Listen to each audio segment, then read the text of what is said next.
Hi everyone, and welcome to yet another controversial Better Mankind video. I think subconsciously there must be a part of me that enjoys the onslaught of nasty comments when I make videos like this. But the fact remains that there's way more evidence that supports the theory that we never went to the moon than there is to support that we ever did. Now there are many reasons that prove we never went to the moon.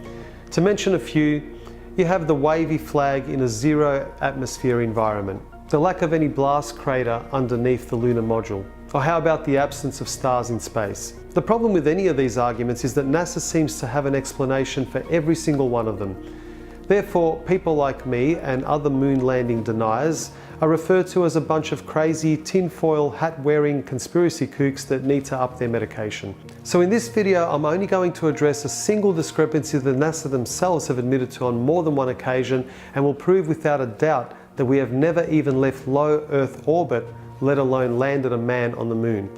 But first, let's go back to school and get a refresher course on the different atmospheres surrounding the Earth. Now, the following information is critical to proving my point, so please bear with me. First, we have the troposphere. This is where all of our weather occurs, and it is the lowest layer of the Earth's atmosphere. It starts at the Earth's surface and extends up to a height of 4 to 10 miles. Next, we have the stratosphere, which extends to about 35 miles above the Earth's surface. This is where our ozone layer resides and protects us from those dangerous UV rays. It is also the layer where aircraft travels, as it is free from weather disturbances. Now we go up to the mesosphere, where most meteors burn up on entry. The mesosphere stretches up to 50 miles above the Earth's surface. Next we have the thermosphere, and this layer extends up to 400 miles from the Earth's surface, and the air here is very thin. Also, temperatures here start to get really hot, ranging anywhere from 200 to 500 degrees Celsius and 500 to 2000 degrees Celsius in the upper region.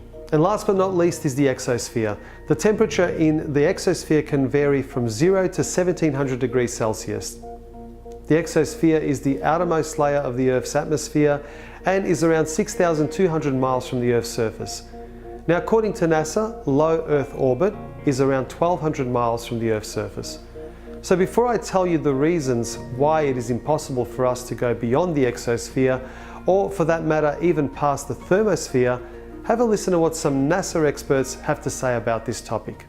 As we get further away from Earth, we'll pass through the Van Allen belts, an area of dangerous radiation. Radiation like this could harm the guidance systems, onboard computers, or other electronics on Orion. But Orion has protection. Shielding will be put to the test as the vehicle cuts through the waves of radiation. Sensors aboard will record radiation levels for scientists to study. We must solve these challenges before we send people through this region of space. Hang on. So what you're saying is that in order to send humans through this region, we need to solve the challenge of getting through the Van Allen radiation belts? But I'm confused.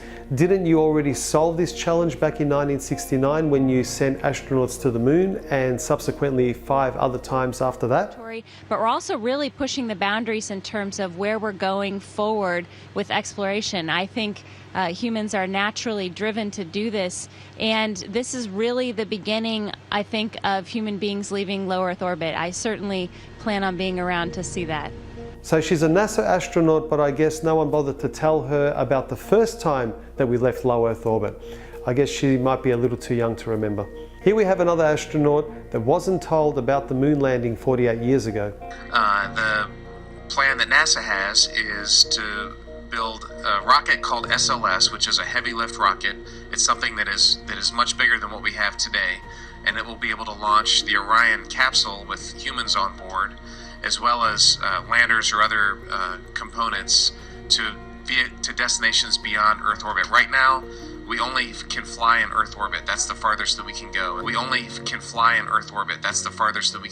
this new system that we're building is going to allow us to go beyond and hopefully take humans into the solar system to explore. So the moon, Mars, asteroids, there's a lot of destinations that we could go to, and we're building these building block components in order to allow us to do that eventually. Once we travel beyond low Earth orbit, the crew will be exposed to larger amounts of radiation. So we have to design both the crew protection systems and our electronic systems to withstand this radiation. So that would mean that Neil Armstrong, Michael Collins and Buzz Aldrin We're a tough bunch of SOBs able to withstand all that brutal radiation, considering these challenges are still yet to be solved. So how is it that we had the technology to achieve this amazing feat back in 1969, but we're still working on the technology in 2017, almost half a century later? Well, I managed to find a very clever and well-informed astronaut that will totally straighten things out for us and explain exactly why we're not able to return to the moon and break through those Van Allen radiation belts. Have a listen to this clever chat. I'd go to the moon in a nanosecond. The problem is we don't have the technology to do that anymore. We used to, but we destroyed that technology, and it's a painful process to build it back again. This guy, oh boy. Here's a real life example of what can happen to you when you're exposed to all of that outer space radiation.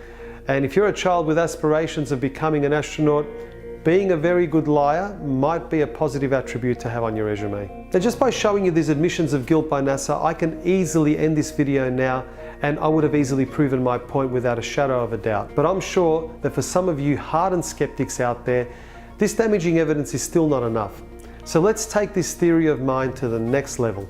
This here is the lunar module now proudly displayed at the National Air and Space Museum. According to NASA, the primary materials used to build the module were aluminium alloy, stainless steel, titanium, nickel steel alloy, heat-resistant glass. Now, if this is the case, we have a very serious discrepancy here.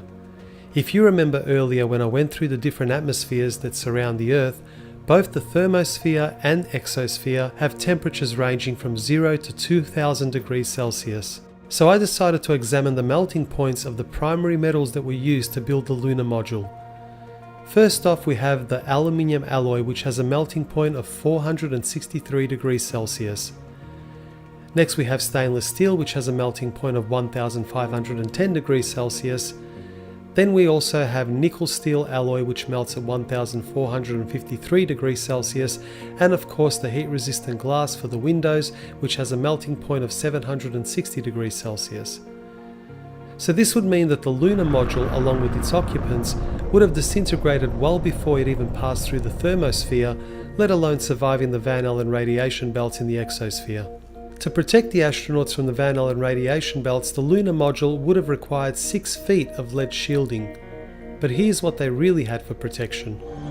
Obviously, the only shielding they had was the literally paper-thin outer hull of aluminum, and their suits consisting of glass fiber, some aluminum fibers, and silicon rubber. It's very interesting concerning radiation that the astronauts were protected by a thin film of aluminum, when here on Earth they put a lead shield on us when they take a dental x-ray. In conclusion, when NASA themselves admit to never having left low Earth orbit, and the fact that we don't even have the materials that could withstand the extreme temperatures and cosmic rays in space, how on earth can anyone believe that we ever went to the moon? Well, I hope you enjoyed this video, and if you like my content, please give me the thumbs up and subscribe to my channel. Also, if you have your own opinions about the moon landing, feel free to leave me a comment and let me know your thoughts. Until next time, take care and be good to each other. I believe that this nation should commit itself to achieving the goal before this decade is out of landing a man on the moon and returning him safely to the Earth.